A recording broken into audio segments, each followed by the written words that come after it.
Okay, we're on Terumot, Perek Tet, Mishnah Gimel, third Mishnah in the 9th chapter of Terumot. This Mishnah is a continuation of the previous two Mishnayot, which started in Mishnah Aleph, which discussed what happens if you plant Terumah. And now you left the field, and now you have a Terumah field.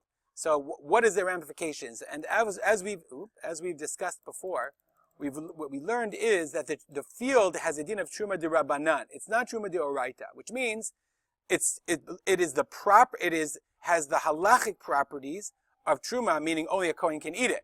But practically it can be owned by anybody, and then they have to get it to a Kohen because they're not allowed to eat it.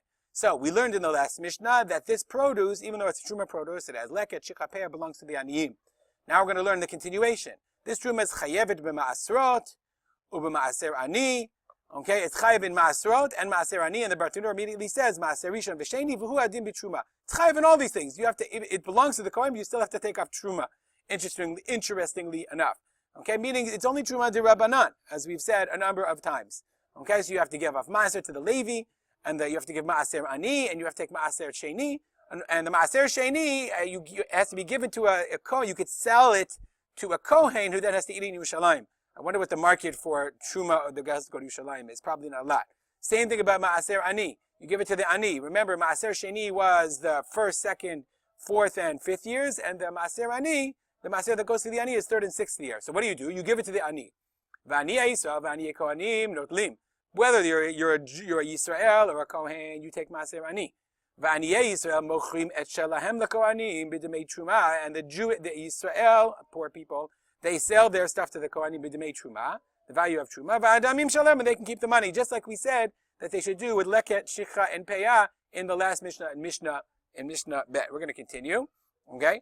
How do you thresh this produce? Okay? So the Mishnah says, hachovet b'shubach. Chavet means you beat it with sticks. There's two ways to thresh. The hard way, beating with sticks, or with the animals walking over them. So the Mishnah says, hachovet gudulei Terumah alalu b'maklot. If you beat it with sticks, a reason b'shubach. Why? Kedei shelo yitzarech lachsom et habehima shedash ba. Threshing is part of the process. Before you take Terumah of Terumot and Masrot, and you bring it to the Kri, you put it in the pie, you have to thresh it. Shastur le'anichai, because the problem is, if the animal is dashba, if you're a Yisrael, astur le'anichai le'echol b'Terumah im eno parato shel Kohen. If you're a Kohen, no problem, because your Kohen's animal can eat Terumah. But if you're a Yisrael, then you have a problem, because if I thresh it in the normal way, if I thresh it in the regular way, the animal's going to eat, and my animal is not allowed to eat Terumah, this produce that has din of Terumah. So therefore, chovet mishubach. It's best you beat it with sticks. But hadash, let's say, I'm not doing that. Especially the ani got this stuff and he wants to not thresh it. Ketzad ya'aseh, what should he do?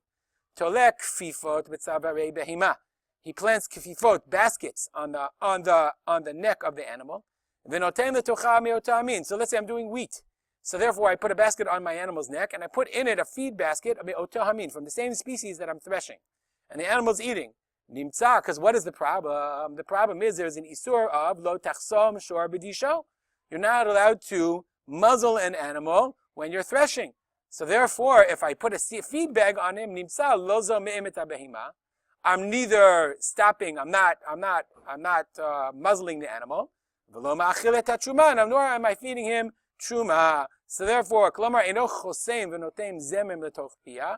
I'm not allowed to put a bit in its mouth. I'm not muzzling him, okay, because he's eating anyway. And so that's the only solution to thresh this produce with an animal and not violate the problem of lachtat lo tachsor shor b'disho.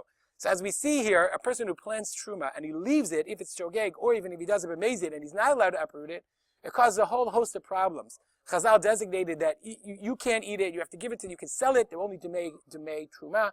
And clearly this is all legislated in order to prevent a person from making this mistake ever again. As the din of Terumah, people didn't mess with Terumah. And once a farmer had to deal with produce of Terumah, and we're going to see in a couple of more Mishnayot that which you grow from it, the things that grow from that, it's a problems. So this would all prevent a person from ever making a mistake ever again of leaving his Terumah to grow in this field. If you have any comments or questions, you can email me as always at arspoter@gmail.com. We'll dedicate this learning to the memory of my father, Rav Simcha ben Yitzchak Kalman. Have a great day.